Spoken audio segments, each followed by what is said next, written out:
This is the unlikely story of how the internet saved sidewalk chalk art and why this demonstrates something really important about the internet. I don't understand this at all. Now, this story is actually kind of still unfolding, but if you haven't followed this so far, this girl named Kara Vaughn, Hey everyone. who seems to be just kind of a creative, kind of talented young artist, seems to be about a college-aged girl. Figured, why not just give a little tutorial on my process and everything. I don't know a whole lot about her. Nobody really knew a whole lot about her before this week. My goal is that if we can get me to 10,000 followers, I'll do whatever the top comment says on this video. But it has to be appropriate. And that's it. Essentially, one day she's drawing sidewalk chalk art. She posts it on TikTok. And it's cute art. It's these Pokemon characters, and she's using this sidewalk chalk and then blending stuff with a wet brush. It's really polished. She gets this really professional looking effect on them. And it's like, what in the world is less harmful than sidewalk chalk art? There's certainly nobody reasonable in the world who thinks that sidewalk chalk art is offensive in any way. It's graffiti. Especially when it's Pokemon. I don't understand this at all. But lo and behold, we have our villain enter in the next video. I am going to warn you, this is infuriating to watch. My landlord's wife told me my chalk art was disrespectful and I had to go. Yesterday, I was doing chalk art in the driveway. My landlord drove by to check it out, seemed really interested and excited for me. I wasn't finished yet, so I told him to come check it out tomorrow. So today, he pulls up with his wife. She immediately tells me that what I was doing was disrespectful and not okay. I explained that it was chalk art and it would wash away once it rained. She told me that I have been so disrespectful to her a lot and that she's let me get away with a lot and that she was not happy. I told her that I wasn't being disrespectful and that I would wash it off myself. She kept calling me disrespectful because I didn't ask. Okay, well, I didn't think I needed to, but now I know. But what blows me away is that she kept saying things like, Kara, we have conflict and you're disrespectful to me, and I know there are other places to rent, so if you don't like it here, you could just leave. Which, any issues we have had in the past were all one-sided. She comes at me for the littlest things or flips things around to make me seem irresponsible. However, she says that to me a lot. And so I told her flat out, I was like, hey, there's no issues here. I'm doing what you're asking. I've been compliant. We are done with this conversation. Goodbye. I couldn't listen to her belittle me anymore, but the art is gone.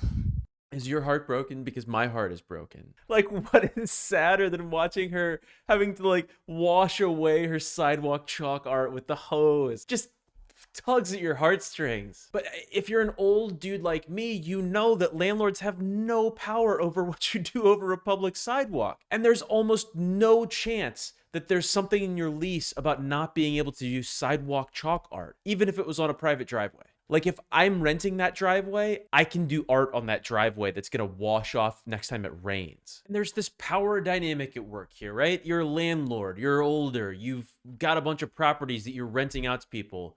You know how to intimidate people into thinking that you have authority over stupid stuff like this, even if you totally know that you don't. Meanwhile, if you're renting your first apartment, you don't fully know how the contract works and, like, what all is implicated in the lease that you signed and what could go wrong if the landlord doesn't like what you're doing. Like, the reality is you're pretty protected in most states if you're a tenant and you're paying your rent. But situations like this make it really easy for the power dynamic of, I'm older, I have the power, you're younger, you don't know anything, I'm gonna tell you what to do. Enter the co-hero of our story, the internet. Now, before we go down the bright-eyed, bushy-tailed story of how the internet saved the day here, I want you to think about what happened 30 years ago in the same situation. You have 20-something young woman renting an apartment for the first time. Landlord says, you're not allowed to do that. So this is going to become a real problem for us then. What do you think happens?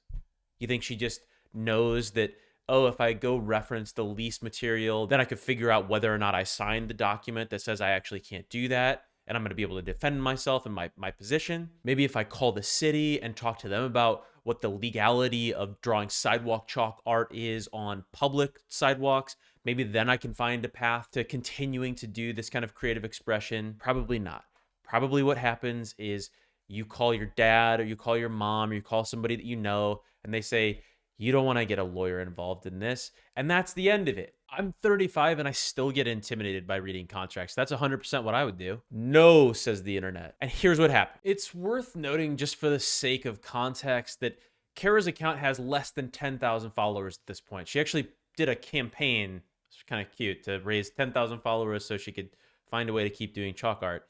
But at this point, she has over 300,000 because the internet has decided that Kara, you got to be able to do your sidewalk chalk art. So at the time, sub 10,000 follower account, Kara's video about her landlord gets over 1 million views. And in the response to her video are all of these pieces of genuinely helpful advice. Go check your lease. Is there anything in there about doing sidewalk chalk art or driveway art? Spoiler, no lease in the history of leases has ever barred you from doing sidewalk chalk art, because that is crazy. And secondly, go to the city. These are public sidewalks that you're drawing on. If they don't have a problem with it, then your landlord can't do anything about it. And it's this way that knowledge flows back and forth so easily in the internet age that I think it's hard for us to even wrap our heads around what it was like in the time before. You just had to happen to have the right person in your network who could guide you to a decision, or who could guide you through a process of making a decision around something like this. Suddenly,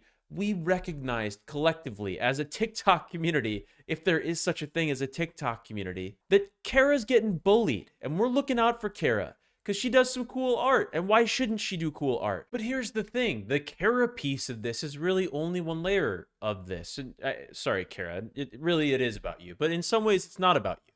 In some ways, this is about every other person in your scenario or in a similar scenario who doesn't have the full confidence to stand up for their rights, who after watching this unfold and seeing you win this battle, now feels licensed to go read their documents, to go think critically about who's telling them what they can and can't do. The internet has become this decentralizing force on culture, on the world, and it's powerful. Now I know what you're thinking. You're thinking, oh, that landlord must have seen the video where they got kind of roasted by the internet and everybody was like, wow, Kara is such a victim of bullying. And what a weird, unfair request of somebody who's renting an apartment from you. But I'm here to tell you that it gets worse before it gets better. Kara's landlord calls her. Kara records the call. Of course she does. If you thought that Kara was maybe being unfair in her depiction of the landlord, just wait. The full call is like 6 minutes, so I'm just going to give you some excerpts. You're doing it on the sidewalks Yeah. in front, Yep. and the city says it's all right? Yep. Well, I don't know that I really am happy about that either. Are you just trying to test me, Karen? I don't understand. I don't understand this at all. I really don't understand. Most people that live in an area, they want to, I mean, I know it's art to you, but to some people it's not. It's graffiti, and it's not a lot of art. I mean, I just don't understand this, you see. I just don't get this. I'm sorry, I don't understand you anymore. I don't understand. This is a new one. So I guess I could call my attorney and ask him what we have then, what rights we have. I'm really disappointed in you. It's art to you, but it's not art to me. It's not something that you go out and do in front of my property. And it might be the city, but I pay the taxes too. I own it, so I pay rent here. Oh, okay, that was never agreed upon. That was never part of it, and so I really don't know. I think your lease is up in August or September, and I probably should talk to an attorney. Okay. Because I'm not liking this at all. This video currently has 24 million views. So of course, Kara's story is snowballing, and now she's doing this event called Chalk the Town. Guess what? I'm meeting with my local city's event coordinators tomorrow to start planning an event. I'm going to plan Chalk the Town, and it's going to be an event that focuses on sharing love, kindness, and positivity within the community, and I expect this event to be huge. She's been interviewed by her local news. My local news ended up interviewing me, and hours after the interview, they uploaded the article to Facebook, and my town went crazy. As of the making of this video, Kara is closing in on 350,000 followers. Her last 10 videos have gotten 1 million views apiece at minimum. She seems to be killing it. I'm rooting for Kara. Go Team Kara. And also, go internet.